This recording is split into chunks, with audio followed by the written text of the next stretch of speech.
The Unseen Gorkha in collaboration with Hamro Gorkha, supported by NKMPC Gorkha and in an association with Exploring Gorkha. नेपालको नक्सामा गोर्खा जिल्ला हेर्दा सानो देखिन्छ, तर यहाँको भित्ति भूभाग र भौगोलिक सुन्दरताहरू देखेर मानिसहरू अचम्म पर्छन्। त्यसै एक पर्यटकीय ठाउँ जुन अझै पनि गुमनाम छ, अजिरगढ गाउँपालिका स्थित नागे पोखरी। गोर्खा बजारबाट निस्केर डिएमसी क्याम्पसको घुम्तीपछि नेपाल ट्राफिकको 4000 को चिट खाएर रमाइलो यात्राको सुरुवात गरी हामी लाग्यौँ बारेकिरो छेप्टार हुँदै दरौदी खोलाको तिरै तीरसम्म हरियाली फाँटहरूलाई निहार्दै। चोरकाटे चोकबाट दायाँ लागि छोप्राक, चिर्ते पोखरी, चिब्लेटी, धारापानी, भच्चेक हुँदै सिरान डाँडाको भाइरल रोडमा फोटो खिची।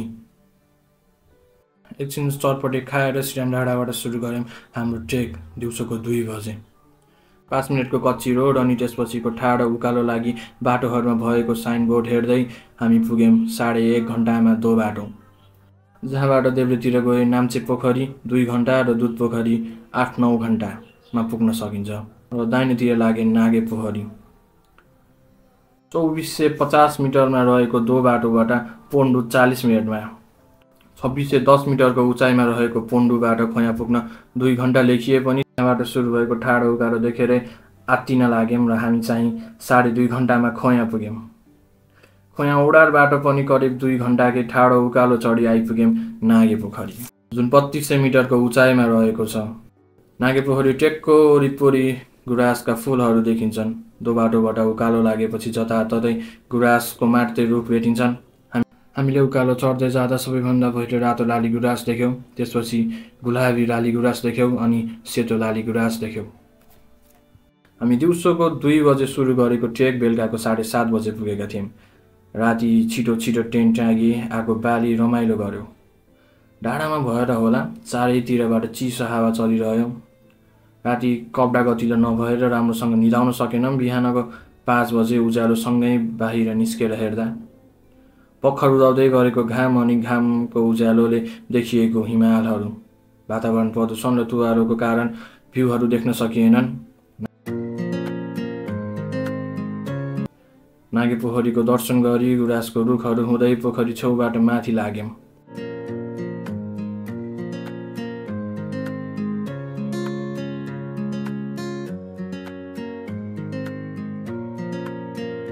माथि रहेछ महादेवको मूर्ति र त्यहाँबाट देखिएको नागे पोखरीको दृश्य र पारी डाँडाहरू।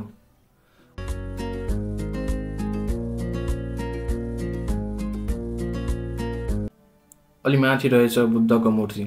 अलिकति फोटोहरू खिची हामी रमायौँ त्यही सुन्दर दृश्य र देखिएको पारीको डाँडाहरू हेर्दै प्रकृतिमा।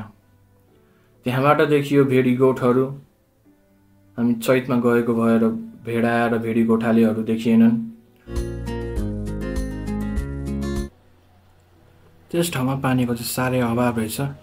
हामीले चाहिँ पोखरीबाटै पानी भरेर तताएर उमालेर त्यही पानी युज गऱ्यौँ।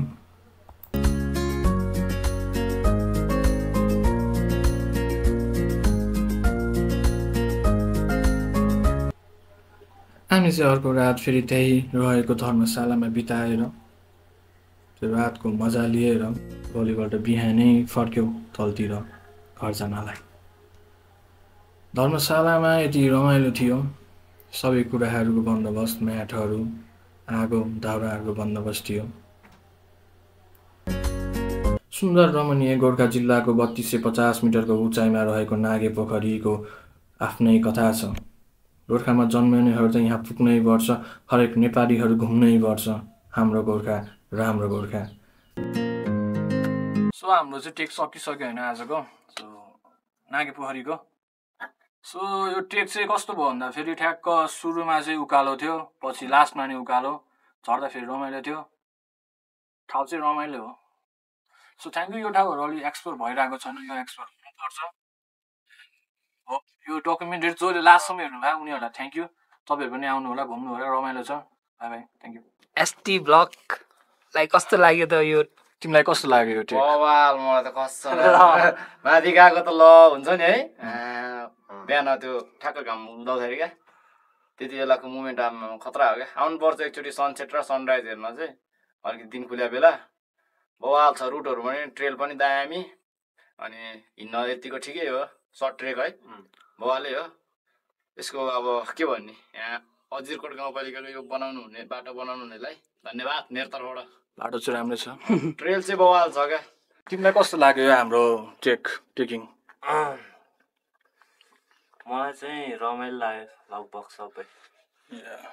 पहिला कुरा त यो एकदम ऊ छ क्या, सर्ट एन्ड स्विट छ। अनि गोर्खामा पर्छ यो चाहिँ नाइक पोखरी अजिरकोट गाउँपालिका, वडा नम्बर चाहिँ कति थाहा होइन रे क्या, होइन जस घुमिदिनु होला, आइदिनु होला, होइन नयाँ ठाउँ हो, रमाइलो छ, नजिक छ तर रमाइलो छ।